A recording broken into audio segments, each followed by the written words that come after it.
జగతికి మాతవుగా అందరి సేవలు అందుకొని అంతట నీవే నిండితివి. కరుణించమ్మా లలితమ్మ, కాపాడమ్మా దుర్గమ్మ, దర్శనమియ్యగరావమ్మా,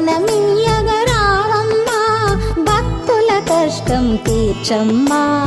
ఏ విధముగా నిన్ను కొలిచినను, ఏ పేరున నిన్ను పిలిచినను, మాతృహృదయవై దయచూపు, కరుణామూర్తిగా కాపాడు.